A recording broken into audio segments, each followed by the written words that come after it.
শরীফ ওসমান হাদিকে নিয়ে সরকার অভ্যন্তরীণ তোলপাড়, অনেক ঘটনা ফাঁস করে দিব এখন দর্শক। খুব জরুরি আলাপ। ঘুরে ফিরে বিএনপি মূলত শরীফ ওসমান হাদির বিরুদ্ধে অলরেডি দাঁড়িয়েছে, আগে তো ছিলই, মাঝখানে একদিন ওসমান হাদির পক্ষ নিয়ে এখন আবার বিরুদ্ধে। জাতিকে এটা জানিয়ে দেওয়া দরকার যে বিএনপি শরীফ ওসমান হাদির বিরুদ্ধে। বিএনপি খুব বিব্রত যে এইসব হাদিটা দিয়ে আবার কে। একটু স্মরণ করিয়ে দিই, বিএনপির একজন শীর্ষস্থানীয় অ্যাক্টিভিস্ট, যাকে মানুষ ছাপরি বলে, বিরানি বলে, বিরানি দোকান দিয়েছিল বা কি আমি জানি না, যে কারণে হোক বলে মানুষ বিরানি আলম বললে ভালো জানে। এই ছেলে নাকি আবার ঢাকা বিশ্ববিদ্যালয়ে পড়েছে। ঢাকা বিশ্ববিদ্যালয়ের একজন সাবেক টপার স্টুডেন্ট হিসেবে আমি লজ্জিত। এই ধরনের ছাপরিরা ঢাকা বিশ্ববিদ্যালয়ে পড়ে। এর অ্যাক্টিভিস্ট যদি দেখেন, মিনিমাম কমন সেন্স তো থাকা দরকার। আপনি একটা দলের বিরোধিতা করবেন, ঠিক আছে, আপনি করতে পারেন, কিন্তু আপনি গুজব প্রচার করবেন, কোনটা গুজব আর কোনটা গুজব না এটা বুঝতে পারবেন না। এটা ঢাকা বিশ্ববিদ্যালয়ের জন্য লজ্জা। যেমন মির্জা রুহুল কবির রিজভী রাজশাহী বিশ্ববিদ্যালয়ে পড়েছেন, পড়াশোনা করার সুযোগ পাননি, তিনি এআই দিয়ে ফটোকার্ডকে আপনি যা ইচ্ছে তা বলতে পারে, পড়াশোনা করেন না কেউ। কিন্তু ঢাকা বিশ্ববিদ্যালয়ের একজন ইয়াং স্টুডেন্ট সাবেক, যার বয়স হয়তো বা 40-45-এর নিচে, সে এরকম বলতে পারে না।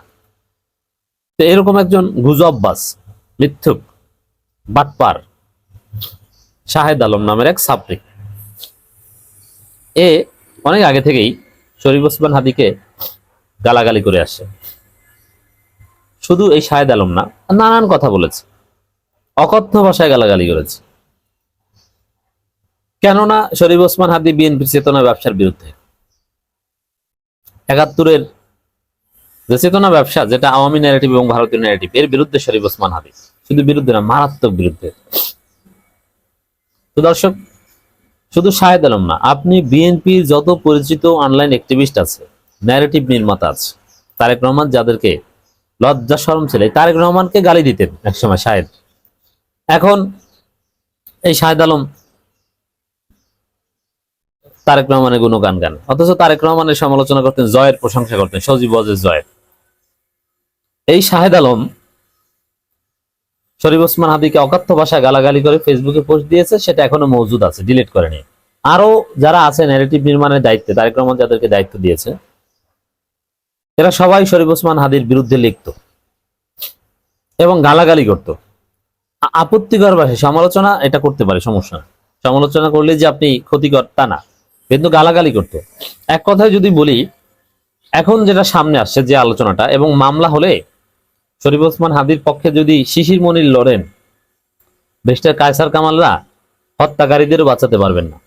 এখানে বিএনপি ফাঁসবে কিভাবে?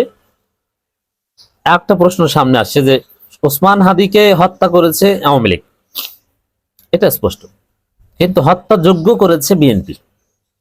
কিভাবে? ওই যে ওসমান হাদি ক্ষতিকর, সে এই সেই, নানান ন্যারেটিভ, নানান বয়ান তৈরি করেছে এবং তাকে গালাগালি, এই হুমকি ধমকি, এবং শরীফ ওসমান হাদি ঢাকা 28 যেখানে নির্বাচনী প্রচারণা যেত, মির্জা আব্বাসের লোকজন ডিস্টার্ব করত, তুমি ছোট ছেলে, এত বড় কথা বলো, অমুক তমুক, কি করতে এসছো। এক কথা যদি বলি, শরীফ ওসমান হাদিকে হত্যাযোগ্য করেছে বিএনপির অ্যাক্টিভিস্টরা। মাঝখানে জনগণের চাপে পড়ে ওসমান হাদির পক্ষে দুই একটা মিছিল টিছিল করেছে, কিন্তু কথা বলতে গেলেও কথার মধ্যে ওসমান হাদির প্রতি তাচ্ছিল্য চলে আসে। যেমন মির্জা ফখরুল তো চেনে নেই না, তাহলে আপনি চিন্তা করেন যে এদের ব্রেইনটাকে, এরা কোন জগতে আছে। এরা নাকি রাজনীতিবিদ। ইনকিলাব মঞ্চকে চেনেন না? অনেকে বলে দেখি যে না, অনেক বড় মাপের লোক, নাও চিনতে পারে, প্রচুর বড় মাপের লোক। কিসের বড় মাপের লোক? বড় মাপের লোক বলে আরো ভালোভাবে চিনবেন।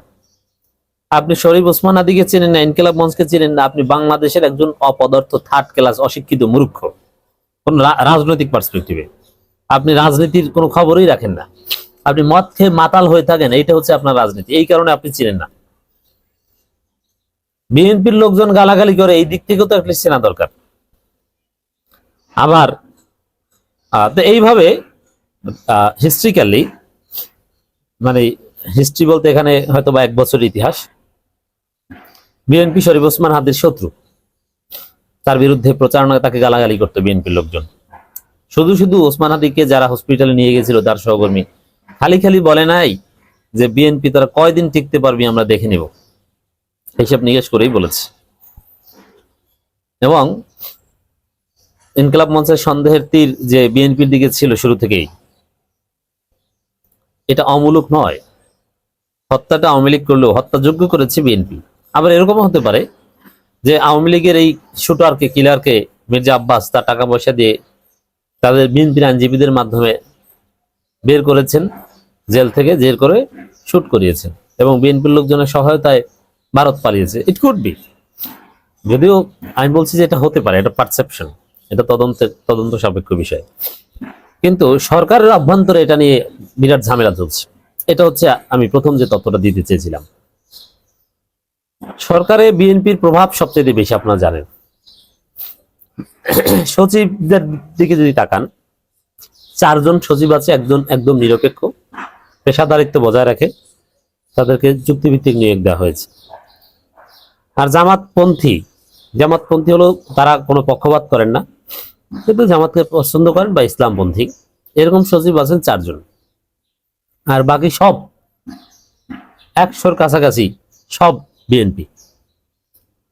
পুলিশের কিছু সৎ অফিসার ডিআইজি লেভেলের তাদেরকে নিয়োগ দেওয়া হয়েছিল, কিন্তু তাদেরকে জামাত ট্যাগ দিয়ে সরিয়ে দেওয়া হয়েছে। তো দর্শক, তো এখন যেটা শেষে দাঁড়িয়েছে যে প্রশাসন মূলত বিএনপিময়, সচিবরা বিএনপি, পুলিশের ঊর্ধ্বতন লোকজনও বিএনপি। যদিও এই বিএনপির পুলিশই সঠিকভাবে দায়িত্ব পালন করতে বাধ্য হবে, কিন্তু বিএনপি। সরকারের 3 জন উপদেষ্টা বিএনপির পক্ষে সিভিয়ারলি দালালি করছে।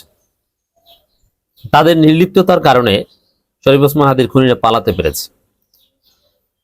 সরকারের উপর ইউনূসের নিয়ন্ত্রণ অত্যন্ত দুর্বল, ভালো নিয়ন্ত্রণ নাই, যার ফলে ওসমান হাদির খুনিরা পালাতে পেরেছে। এই যে খুনিরা পালাতে পেরেছে সরকারের দুর্বলতার কারণে। এই দুর্বলতাটা কাদের কারণে? বিএনপি পন্থী আমলাদের কারণে, বিএনপি পন্থী পুলিশ অফিসারদের কারণে।